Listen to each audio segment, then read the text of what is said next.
नमस्कार, उत्तर प्रदेश एक्सप्रेस आप देख रहे हैं और मैं हूं आपके साथ काजल दुबे। बुलेटिन की शुरुआत करेंगे हाथरस की बड़ी खबर के साथ, जहां हाथरस में हुए सत्संग के दौरान मची भगदड़ में 121 लोगों की मौत के मामले में आज बाबा भोले की लखनऊ न्यायिक आयोग के सामने पेशी होगी। इस भगदड़ की गंभीरता को देखते हुए एसआईटी का गठन किया गया था, जिसने अपनी जांच पूरी कर ली है। अब बाबा भोले बाबा को आयोग के सामने पेश होकर अपना पक्ष रखना है।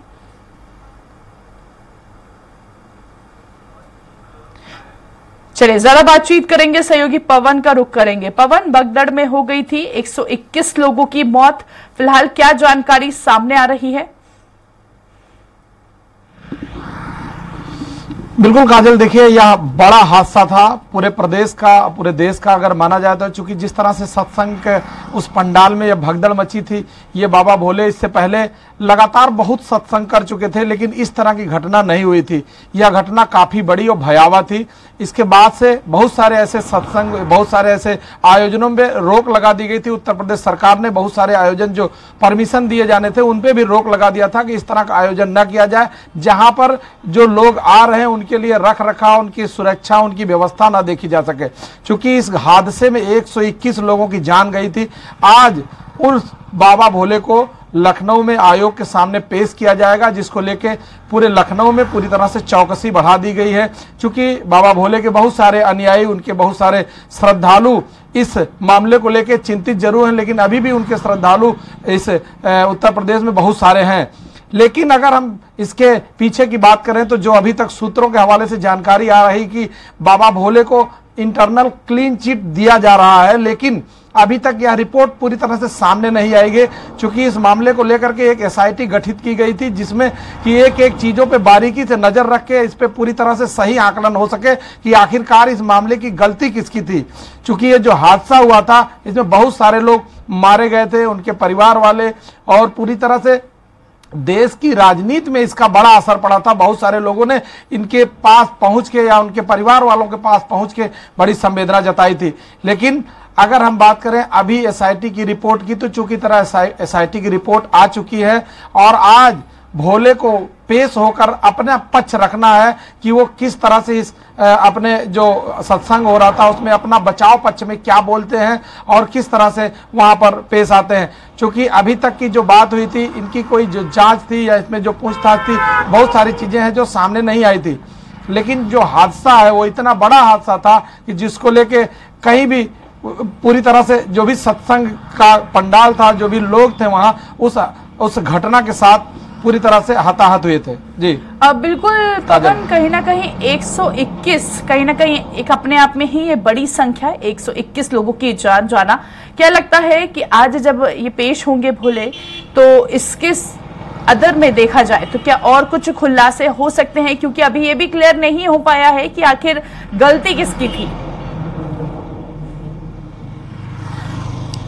बिल्कुल काजल, देखिए सबसे बड़ी बात है, इस बारीकी की जानकारी के लिए एसआईटी गठित हुई थी। एसआईटी इस मामले को लेकर बारीकी से अध्ययन किया है, लेकिन अभी तक जो सूचना आ रही है कि एसआईटी ने अपनी रिपोर्ट दे दी है। लेकिन चूंकि एसआईटी की रिपोर्ट तब पूरी होगी जब उसमें बाबा भोले का भी एक बयान होगा, वो अपना पक्ष रखेंगे, वो अपने बचाव में क्या बोलते हैं ये भी सुना जाएगा, इस पे भी देखा जाएगा। पूरी तरह से आयोग इसको सुनेगा, इसके बाद अपना अंतिम निर्णय देगा। लेकिन कुल मिला के अगर देखा जाए तो 121 लोगों की जो बेमौत मारे गए हैं, जिनका कोई दोष नहीं था, तो यह घटना काफी बड़ी है। यह घटना जब हुई थी उस समय बहुत सारे जो भोले के जो उनके अंगरक्षक थे, जो उनके सिक्योरिटी गार्ड थे, उन लोगों ने भी बाबा भोले को बचाने का पूरा प्रयास किया था। नहीं, चूंकि तरह भीड़ जिस तरह से आगे बढ़ी थी, जब बाबा भोले वहां से निकलते हैं तो उनकी जो चरण रज है उसको छूने के लिए, उसको उठाने के लिए जब भगदड़ आगे बढ़ी थी, तो उस भगदड़ के साथ ये घटना हुई थी। बहुत सारे लोगों ने अपना अपना बयान दिया था। बहुत कई सौ लोगों से इसकी जांच की जो है बयान लिया गया था कि इसमें आखिर क्या है और किस तरह से हुआ। क्योंकि जब इनका इतिहास खंगाला गया तो आखिर ये पुलिस डिपार्टमेंट के ही एक पद पे आसीन थे, वहां से इस्तीफा दे करके फिर इन्होंने जो है बाबा का रोल अपनाया। इसके बाद पूरी तरह से सत्संग करने लगे, लोगों का भला करने लगे। और ऐसा माना जाता है कि पुलिस डिपार्टमेंट के बहुत सारे ऐसे लोग जो चाहे रिटायर्ड हो या उनके परिवार के लोग, इनके बहुत सारे श्रद्धालु थे। चलिए ठीक है, बहुत बहुत शुक्रिया पवन हम तक जानकारी पहुंचाने के लिए। तो देखिए आपको बता दें 121 लोगों की इस मामले में जान चली गई थी। हाथरस में हुए सत्संग के दौरान ये भगदड़ का मामला सामने आया है और आज भोले बाबा को जो है वो पेश होना है।